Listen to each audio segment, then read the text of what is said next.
Pria ini membuang 2 ton berlian ke tempat sampah. Meskipun nilainya hanya 2 triliun rupiah, itu bukan jumlah yang besar, tapi cukup untuk hidupnya setelah pensiun. Dia adalah petugas kebersihan yang telah bekerja di perusahaan berlian ini selama 16 tahun. Meski selalu rajin dan bertanggung jawab, beberapa hari sebelum pensiun, dia secara tak sengaja mengetahui bahwa bos berniat memecatnya lebih awal dengan alasan palsu agar tak perlu membayar uang pensiunnya.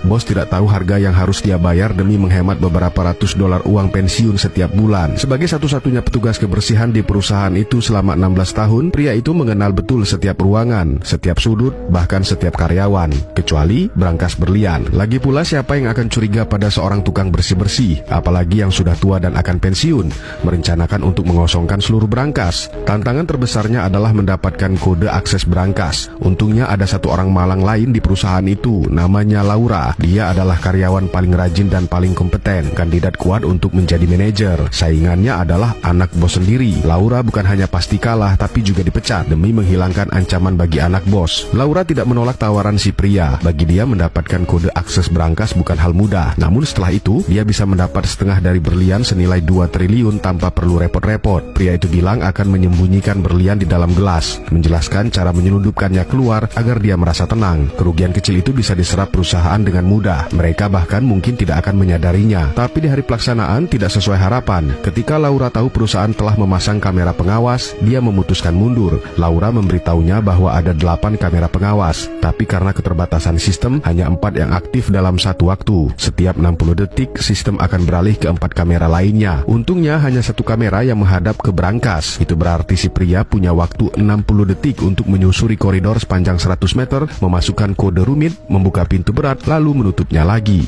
Bagi Laura, ini hal yang mustahil, tapi pria itu tidak hanya berhasil, malah melakukannya berkali-kali. Di setiap celah pengawasan, pria bolak-balik dari brankas ke kamar mandi selama lebih dari 3 jam, memindahkan 2 ton berlian melalui pipa air tebal ke dalam saluran pembuangan. Keesokan paginya, saat melihat pria itu keluar membawa gelas air, Laura mengira dia berhasil. Laura mulai membayangkan cara menikmati bagian 1 triliun miliknya. Namun kemudian dia diseret ke ruang brankas. Saat melihat semua berlian hilang, dia sadar bahwa dia juga telah ditipu, tapi semuanya sudah terlambat.